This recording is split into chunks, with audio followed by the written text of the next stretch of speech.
All right. Thank you, everybody, for coming along and joining. This is our second Atlantic Crossing webinar for 2024. If you have not seen the first one, it's probably a good idea to go back and watch webinar one first, because we do cover some stuff in there that we won't be covering today. My name's Nick Olson, and I'll be presenting the webinar. So we'll jump straight into it now. And I said I was going to talk about the DataHub first. So where's a picture of it? Let's go up to the top here. So yeah, we're gonna first section here, probably about 15 minutes. We're going to talk about comms, maybe less. All this information is on our website, but it is nice if someone talks you through some of it. A DataHub is a device that we make, and it does a lot of cool stuff depending on what connection type you're on, but it will work whether you've got an Iridium Go, an exec. It's awesome with Starlink. You can do a lot of cool stuff if you have Starlink in one of these. And one such thing is you can on your tracking page, you can have your, actually I'll scroll down and show you that. You can have your wind speed and direction. This is obviously the Andiamo 2 must be a very fast boat, because he can go faster than the wind speed.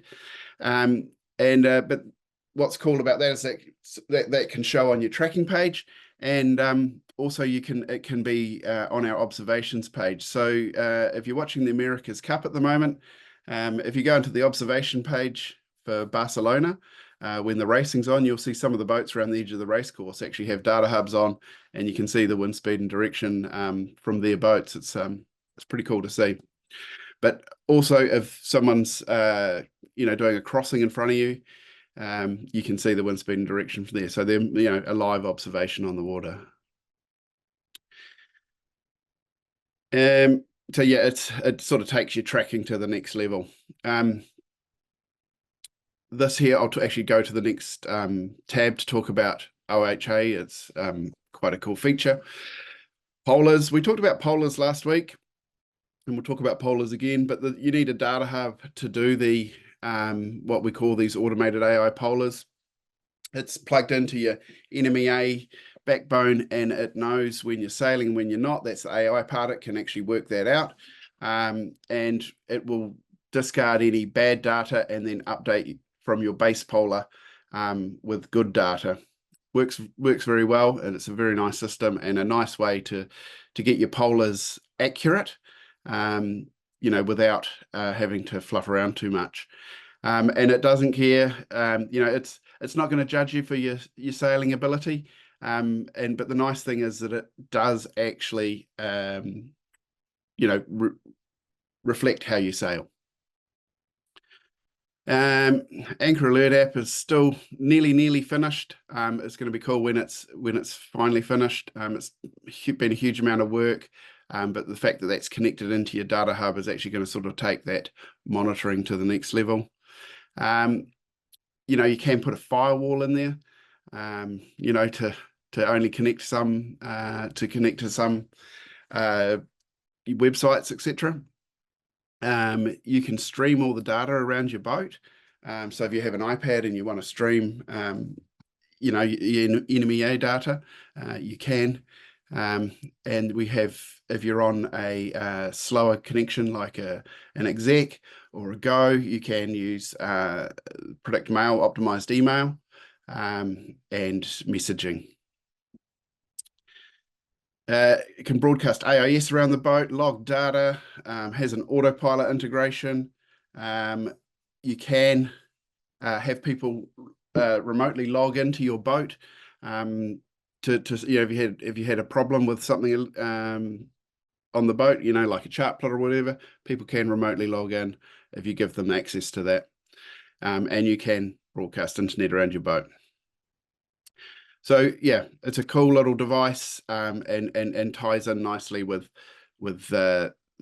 different, whether you're on a cell connection through to an Iridium Go, Starlink, they'll all tie in with it. I wanted to talk about this over the Horizon AIS, that you can work with your DataHub. This will show satellite AIS targets on your chart plotter. or any other device that you want to. It's pretty cool. You can change the range of that, and so what the idea here is that you can see traffic around you in a wider time frame. And so you can change that range, from 75 nautical miles or up to 300, and you will it will always show your local targets in priority over the satellite stuff. So it's not like it's you're missing out on that real-time data, but this is the update rate's pretty fast, and having that wider planning ability is very nice. So yeah, I mean, I would have a DataHub just for this. It's really cool. Yeah, very nice feature. Starlink, Starlink's really changed the world of comms for offshore sailing or coastal even. When you're out of cell range, they do lots of things like changing plans on us and stuff like that. And we hear lots of different stories. We think it's awesome. We think that people should have one cool system. It's not for everyone, but we do think that you should have a backup device. We have heard numerous stories about people, for whatever reason, ending up being disconnected, or they turn it off and it won't reconnect with their Starlink. And you need to have some backup comms that you can actually get weather. You can do voice comms with. And you can also, track with the whole time. You turn your Starlink off, you're not tracking. You might end up with positions that are 12 hours old. In an emergency, it's very nice if people know where you are, within an hour. That definitely helps. So the plans that, so Iridium have, with a bit of nudging from us, have come up with some plans that are cheaper if you want to have an exec or a go as a backup device. They would be the backup devices we recommend, because you can download GRIBs and you still get weather if you lost your Starlink for whatever reason. And some other reasons here, SOS button, a nice one. And low power. Obviously, Starlink can sometimes have a power issue. So yeah, the exec, definitely need a DataHub if you're going to have an exec and the external antenna. But you can have this running in the background and doing your tracking, and some pretty serious backup comms, or just use it full time. I mean, this and the Go, you can still do everything that people were doing 3 years ago without issue. Works well. And we do have these somewhere down here. We'll run into a plan. They do have an unlimited plan now, but what we really like is this sort of backup plan, which is nice if you are using Starlink. But these unlimited plans, that we have a PredictWind unlimited plan, and then the Iridium came out with an unlimited plan for the exec recently. You can sort of go for it. Our old friend, the Iridium Go, has been around for a while, but does the job. I can see that fair few of you still have it as your primary comms, and we will talk about how you use this with the Offshore app today. It still does a great job. It's well proven, and if you wanted to, you could have 2 of these on board. And so you've always got that redundancy. And you can. The Offshore app is what we'll be looking at, and we have the Predict Mail service. So I'm not going to bang on about these. The information's there on our website, and we'll jump into talking about weather routing, etc. What have I got here? I was actually looking at the weather. I've got 2 kids out sailing today. I was just seeing what the weather is where they're sailing. So we're going to really focus on weather routing today in the Offshore app.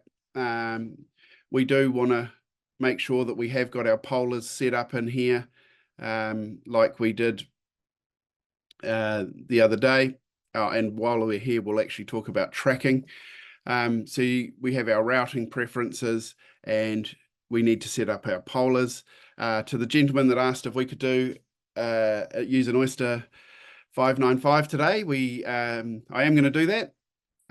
So I'm sure that'll be exciting when you get your new boat.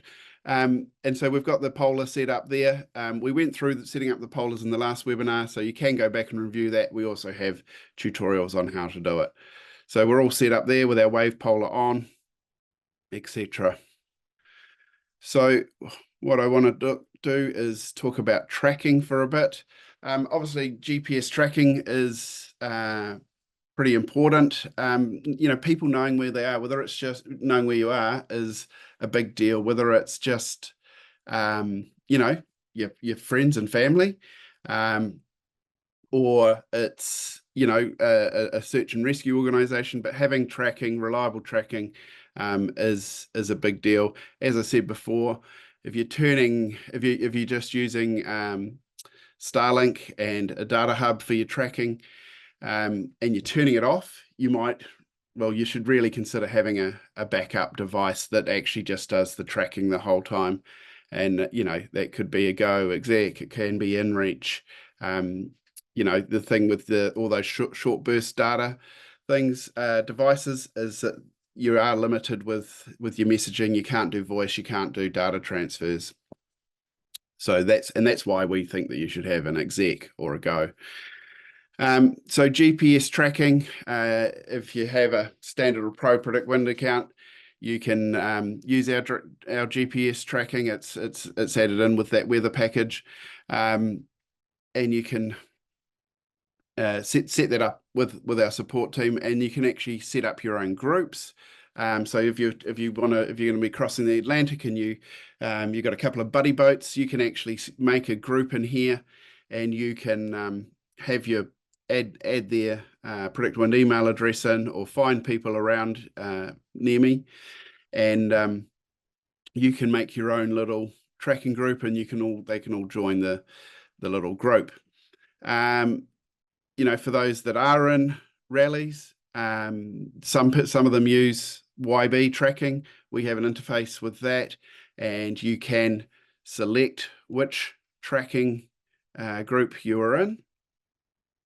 I've got an Amoka race set up here, but there's a whole list here. If the event that you're doing is not listed in here, just ask us. Sometimes we need to ask permission from YB to do it, and sometimes we don't. But yeah, generally they're more than happy to accommodate it, so that people can see the tracking within our products. So I'll actually talk a bit more later about where we can see that. If I was using this here, I could actually turn this on. See, I'll untick that because I don't want to add the race but to my weather routing and departure planning pages, but you can add them. So if it just can get quite busy. So you can actually add all those boat positions to your weather routing page. I don't want to do that. Okay, so we've got all we've got our GPS tracking set up. I think they can probably put a link in the Q&A about how you actually set up your tracking page with PredictWind. And yeah, you can go from there. We do have the full AIS data package, so everything that you would see in any other full-blown AIS provider. And the cool thing is you actually see all the tracking boats as well, and you can, so I could click on any of these boats and see who they are and what they're doing. So I can click on this here and see who they are. And same with these. So these yellow ones, I think they're fishing boats usually. No, sailing boat. It's a fishing boat. So it's a nice way to see fishing fleets, and we'll look at that in the Offshore app. So I'll stop sharing this screen and we will go over to the Offshore app. So when I say that we have full AIS, we have full satellite AIS. And then terrestrial, you will see, we have very good terrestrial coverage as well. And you will see from different providers, they all have different terrestrial stations themselves. And it's also interesting just seeing this shipping lane here. Yeah, and that's the kind of thing we want to prepare for if we were going to be crossing through this, for instance. Okay, stop sharing and we will jump onto the Offshore app. and PredictWind offshore.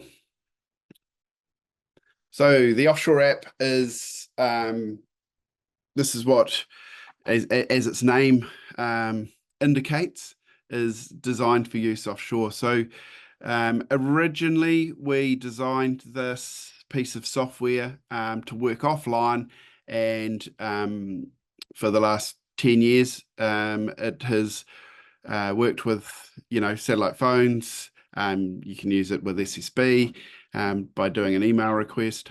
Oh, hang on a minute. Got some lights flashing. Don't need an electrical explosion today. So yeah, it's designed to work with anything, any connection type. So I'm at home on my home Wi-Fi, as long as I don't short everything out. But can use it with your Iridium Go, your Exec, your Starlink, Inmarsat, whatever you've got. You can use it. You can't use this with an inReach, a Bivy stick, a Zoleo, a Spot device. They are short burst data devices. They don't transfer GRIBs, weather routing, etc. So where do we start here? So we can do all the things that we did in the routing last week, and a lot of that functionality is the same. And we can, whatever we download into this software, and I should say that you can use this software on an iPad, an Android tablet or phone, iPhone, Mac or PC. So this is an actual piece of software that you put onto your device, whether it be from the App Store, Play Store, or if you're doing the, for your Mac or your PC in the Microsoft Store. So I'm on my Mac, and the iPad stuff and tablet stuff is very similar, but you will just see a few things, and I'll talk about some of those as we go.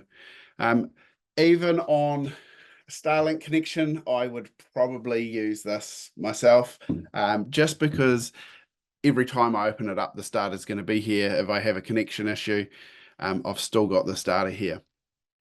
We would update our route every 12 hours after the model run, and I'll show you where we see that model information. I think last week in the webinar we talked about the GMDSS potentially showing a system spinning up, and I'm pretty sure that is now this. So yeah, interesting. So we do have all our GMDSS warnings on here, the graphical warnings. We click on that there, and we scroll down, and we'll see the highlighted part, Atlantic hurricane warning. We can see the relevant text about that, and this is why we have the graphical imagery here, is so that people like me that don't like reading big swathes of text and trying to work out what it means, we can have an image and see the relevant warning. So let's start downloading. I did run a route before, but what we'll do is we will actually move our start waypoint and run a new route. So I'll zoom in a little bit and come over here, and I've got my start waypoint there, and I can drag it down here. Let's go to here. I can drag it down there, or I could come over here and I could enter my lat long. If I have an Iridium Go or a DataHub, it will show a dot on the screen. I can also press that button there. I won't do it if I'm on a GPS enabled device. I'm in New Zealand, so I won't do that. But I can also enter my lat long in here, and that will enter my my start or finish position. So I've got my start and my finish set up there. As I mentioned last week, we can add boundaries if I didn't want to go north, which I generally wouldn't. And we can see that from when we looked at the pilot charts last week. Why that would be risky towards the end of the journey. Sometimes if you're racing, sometimes the northern route can work, but generally the safe option is to take the southern route. So we've got our start position there. I come over here and I'm just going to click on download. Okay, and then now I have all of these settings that I can change about what I want to download. And there is a button over here that I could click and it will say use offshore optimized settings. And down here at the moment, you can see my file size is 33.5 megabyte. If I was on a Starlink, not a problem. But pretty much any other sat device, you don't really want to be downloading 33.5 megabytes. And to be honest, it is not really necessary. The weather router is always going to use the highest resolution data it can. It's going to use the ocean currents. You know, if there's tidal currents, if we're close to land, it's going to use them. It's going to use the highest resolution wind modeling that it can, you know, atmospheric modeling. And so, yeah, the router does a lot of really clever work for us here, and that means that we can come up here and click on this use offshore settings, and you'll see this file size change. So I click on that there, and my download file size has dropped down to 481 kilobytes. That is doable on pretty much any device. If you were on a Go, an Iridium Go, that would take a while. That would be a very, very big download for an Iridium Go. Ideally, and you'll get a feel for it once you do it. Generally, I'd try and start with a much smaller file size, down at you know, 50 kilobytes or so. And to be fair, I could really get this file size down. And well, I'll actually just click cancel there, and I'll get out of that, and I'll show you one particular way that I can do that. And so I'm on weather routing. I'm going to click on GRIB. And because I set that start and finish waypoint, each time I move that, you'll see this white box moves with me. I'll just move it bigger so that you can see. And so that white box is my GRIB download area.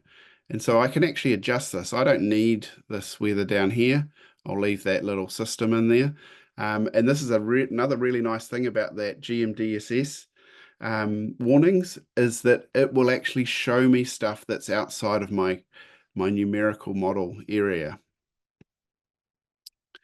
I've got my zoom controls in the way. There we go. And so I can drag this this box down, and I can change that. I can have that there like that. That's a pretty nice area. It gives my whole route. But I could also look at just the area in front of me.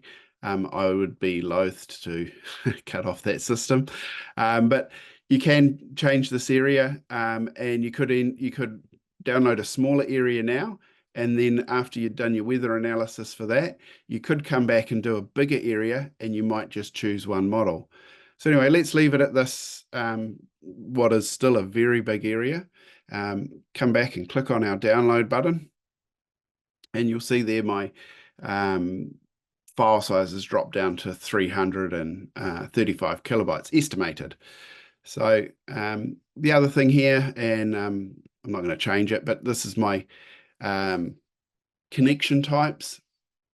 And so you can choose your different connection types. Obviously, I'm on the web. I don't want to go onto a different device. But that's how we do that. If I was on an Iridium Go, I would click that button, and then I would also change my Wi-Fi connection at the top of the screen. When you're offshore, you're going to be connected to whatever device you have on board full time anyway. So here we have this time step, and this is important to know for anyone. So we're on 24-hour time steps, and so that means that we're actually going to get a model at each 24-hour step. So now 24-hour, well, actually it's probably 6 hours, 24 hours, and then 48. And the software will interpolate between those 2 points. You'll see if I change that time step down to 6 hourly, I'm getting a GRIB every 6 hours, that my file size goes way up. To be honest, you can play around with this and have a look. It's actually very hard to see the difference between the further apart time steps and the closer together time steps. Somewhere you might see that is where the timing of a frontal band, that would be somewhere where you would see that sort of thing. Here we have the number of days of weather I'm going to get. So, I can get how many days of GRIBs do I want? And again, my weather routing is going to go right out to the end of the trip, because once I get to this 10 days of GRIBs of our high resolution modeling, it will then click over onto the ECMWF ensemble, which can actually route out to 30 days. And how that ECMWF ensemble works is that we use a clever system that matches up that day 10 with the closest ensemble model. And then it uses that single ensemble model for the next from 10 days onwards. Once we get past that 10 days, you will see some stuff disappear, like wave. There'll be no wave routing beyond that. So yeah, we'll get 10 days of weather, 581. That would be too big for my go. So if I was on a go, I might want to get 4 days, and then I could come back later and do a different download, and I could choose less models. I mean, that's, we don't want these wouldn't be, shouldn't be on my download size anyway. But I am getting all the models here. As we know, the PWG, PWE, they're good short term. I can turn them off because I'm looking long term here, and my file size goes down. I'm at 206 kilobytes, and we can see the comparison of these because we're still going to get the weather routes for them, and we'll go with the global models across here.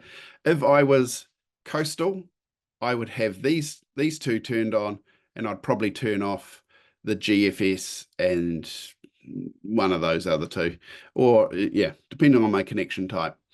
If you've got an exec or a Starlink connection, you can get everything you want. Now our parameters here, what do we want to get? Again, everything's going to be in the weather routing, but for our visualization, do we want to see the wave? That'll make my file size bigger. Do we want to see the gust? Do we want to see the cape? And we can decide what we want to get, and after a while, you'll decide the different parameters that you want to get. I'm going to leave this at 4 days just so that you can visually see what happens when we run past it. And then we'll come back and do another download. This setting wheel here on a tablet or a phone, it is called weather routing preferences, and it's just a little tab, and you can click on this. Sometimes when I click on this when I'm on a webinar, it doesn't let me close it, so we'll see how we go. Yeah, it has that little thing up there, but this is where we can change our polars when we're offshore. We can change our polar speed adjustment. We could route for comfort. That's where it will avoid certain conditions. If I click on that, you can set the router to try and avoid those things. I don't want to use that because I want it to give me the fastest route, and then I will use my own judgment to decide whether I want to slow the boat down, whether I want to, route further south or north or whatever. If I was going to run into something nasty, I'd rather the comfort routing will actually route you all over the ocean to avoid those things. And sometimes that's not necessarily what we want. I'd rather make those decisions myself. So we can change our polar there. If you blew out a sail or something, you might want to wind these down. We've got our polar set in there. We can adjust them if we want to. And we can also turn on or turn off our motoring settings. Wave polar we can turn on or off, depth avoidance, and then ocean current modeling that the routing's using, and our advanced running adjustments, which we will ignore. And I'll just see if I can get out of this. So now close that box, and I'm back in here into my weather routing settings. So I want to start, my start time is now, and I'm weather routing. I can do departure planning in here, and I can get a destination forecast. So that would be wherever my red dot is, it would give me some forecast information for that spot. My GMDSS, I definitely want to get this. They're pretty small file sizes, and I want to get my graphical GMDSS observations. If I'm unsure about the weather models, I might come back and download some observations and have a look. And so I can match up some observations with a model if there was a big variance in between the models. And then I click on this next button.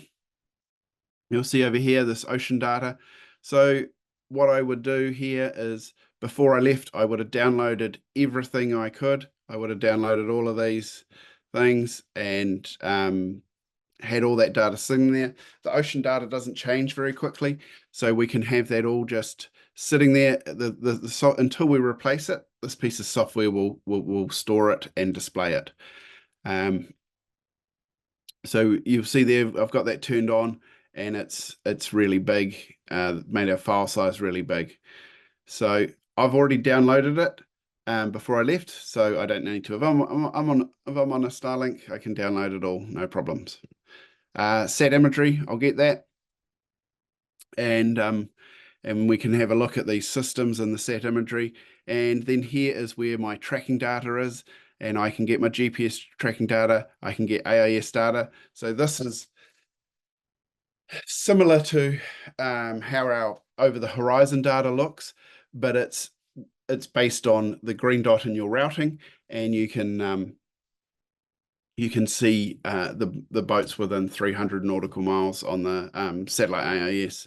If I was in a YB event, I can download all the information, all the positions of the boats, and I can see them on the screen from my YB event. I'll get them anyway. You'll see my file size is 582. If I was on a go, I would need to make that smaller. I'd probably have to go back and make some different decisions, or I would make that GRIB area that we talked about, I would make that smaller. So we'll come over here. I clicked on next, and we have all our GRIBs and the estimated file sizes here.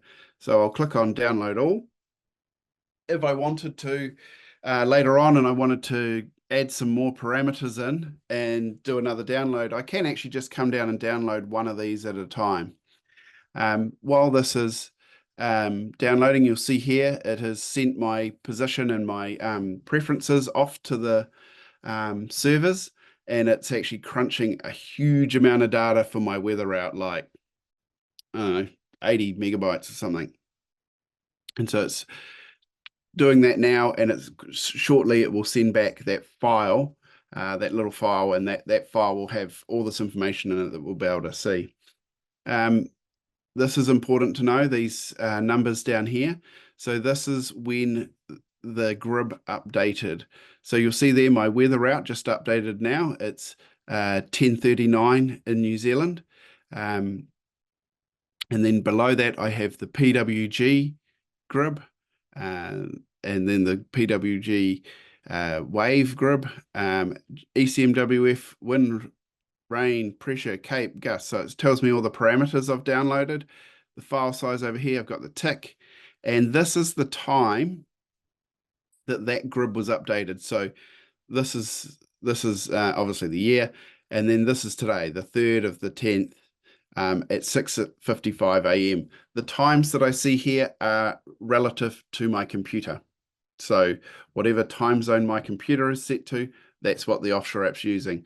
So that's slightly different to what we see for our forecast locations when we're in the PredictWind website or in the PredictWind app. They're always local to what you see. In the routing, we can set our time zone. Everything in the offshore app is based on your computer. So you'll see here we've downloaded all of these GRIBs, and we have our AIS data, our YB events, our satellite imagery, graphical forecast. So all of the stuff that we've downloaded. And so we've got a tick next to them and our weather routing. So I'll close that. Yeah. And you'll see here I have a graph in front of me and I am in the tables for the routing. And so this is all the different models, the different colors like we looked at last week. And we have all these different parameters that we can look at. And we have our CAPE and our rain, wave height. See the wave goes up as we get further across. And come down here and we have our roll. Don't see anything too alarming there. We get up 2.5, 4 degrees. RMS is our sort of our safety limit. I mean, you know, this is pretty normal stuff. Vertical acceleration is really good. Gets up to 0.1, but over 0.1 here. Again, 0.2 Gs is the vertical acceleration threshold where we start to think it gets a bit nasty. But you see that there obviously is a bit of a rougher bit there where our roll and our vertical acceleration both around the 10th of October. And no boat slamming, so that's good. We do, just moving my zoom controls, we do have a whole lot of data in here that we can look at across our routes.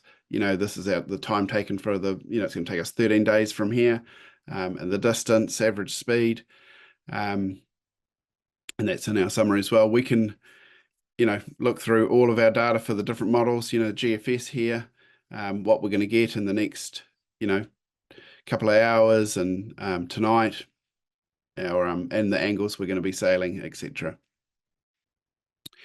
Wave, and this is what I mean by we don't actually need all of the GRIBs. The GRIBs are there for us to visualize.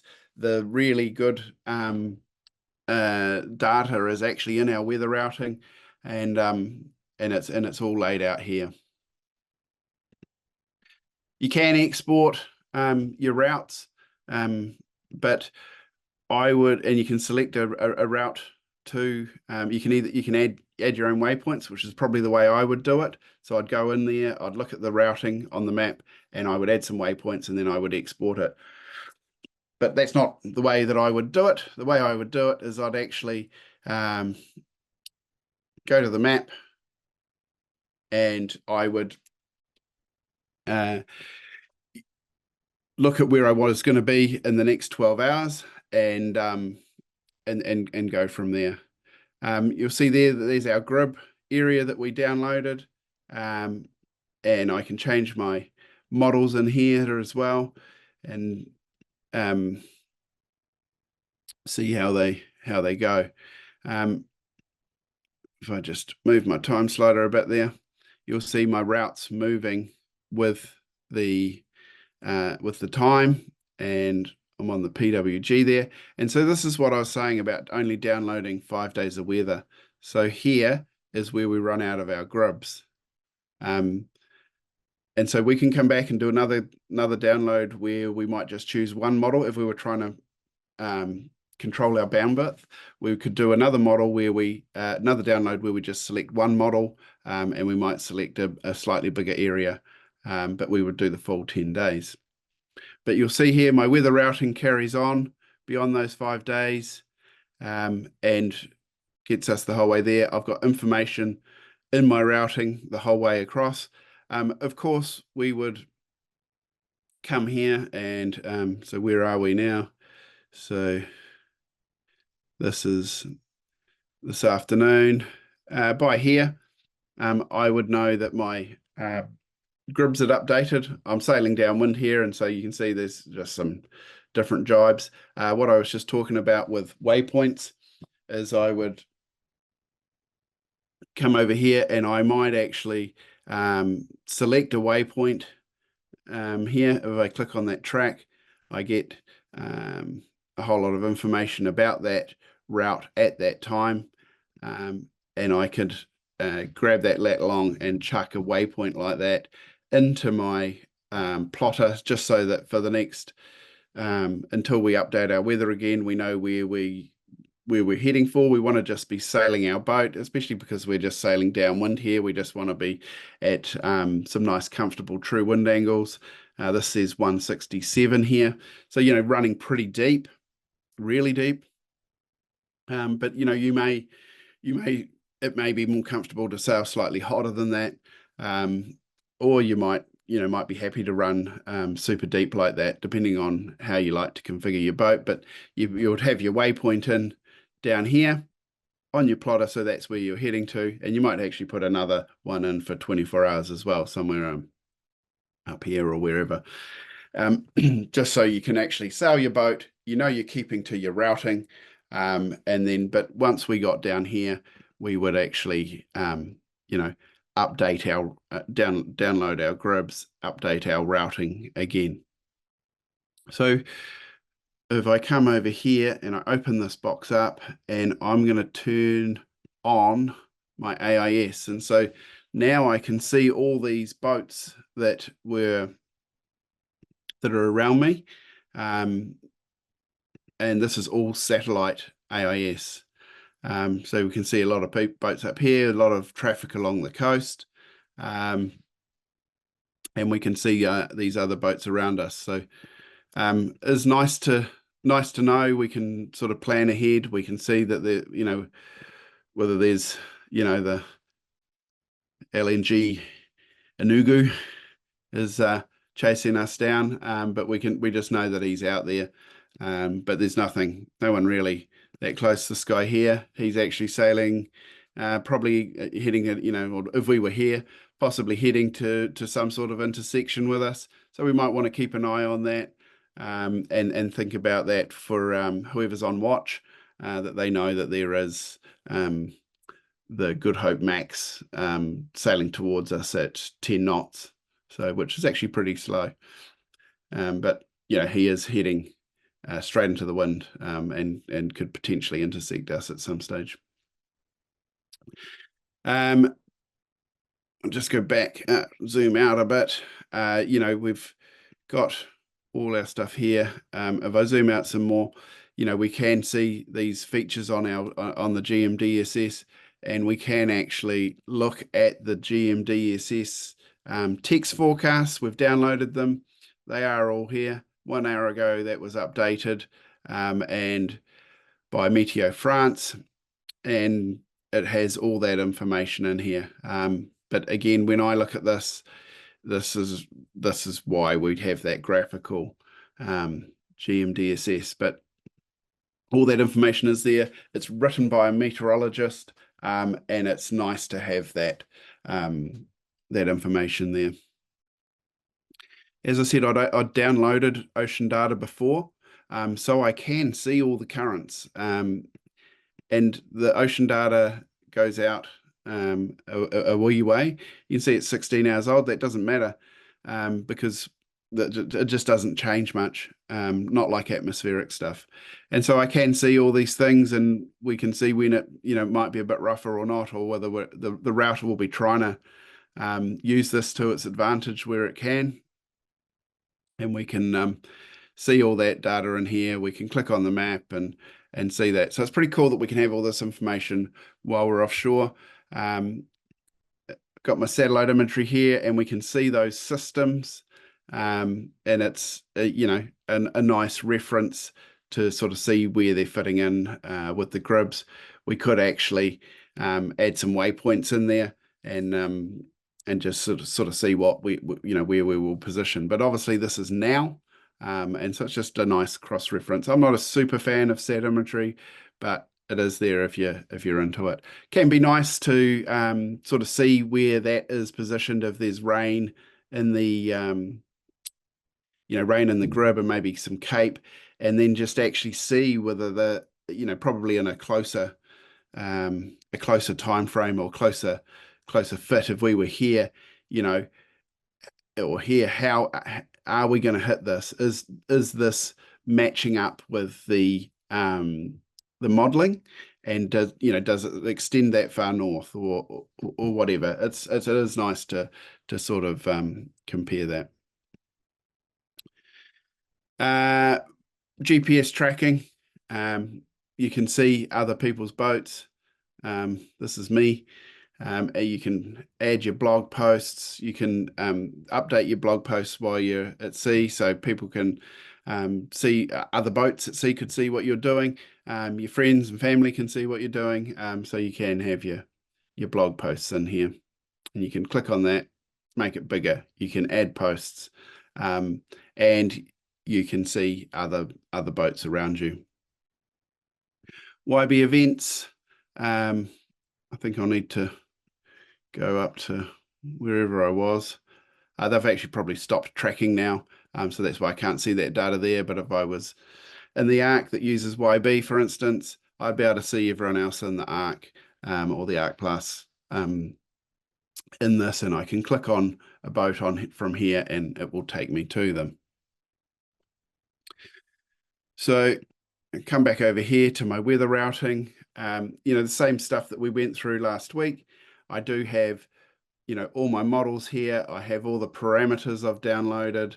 The rain, the gust, the cape, the wave. Can turn my GMDSS or my AISS on and off, and control that stuff. And I can actually look through all these the different routes and run it through, and we can see where we might end up. And it's interesting, there's a system down here. This is why we're not crossing the Atlantic at the moment, and there's another one up here, and some stuff that we definitely want to watch out for. Something I mentioned before was just changing my like I might have gone through, analyzed my weather here, pretty happy, but I might go, oh, I want to see that longer term stuff. So I can come down here, I can click on 10 days. I might turn all these other models off. I know that ECMWF does a great job longer term, and I don't actually need to change everything else in here. In fact, I didn't even need to do that. But now that's going to be the only option to view. So I can just come across here, click next again, and then I've got the models here, and I can just choose to download that. So see, it's 236 kilobytes. I can click on that. We don't really need the wave at the moment. So I've just downloaded that. So the estimate was actually more than the actual file size, 179 kilobytes. That would be an easy download on my Iridium Go. And then I just click close, and you'll see here I've got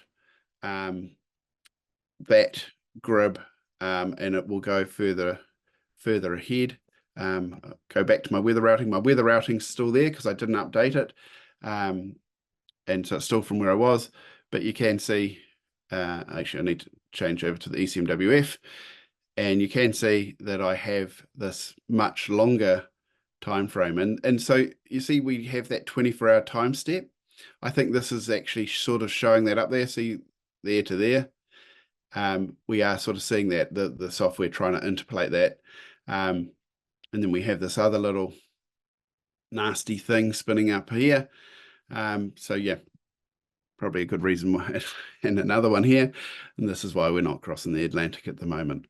Righty ho, I'm going to stop sharing there, and I will see if there's any questions that I need to answer. But if not, thank you very much for joining us. And yeah, I really appreciate everyone coming along and watching these webinars.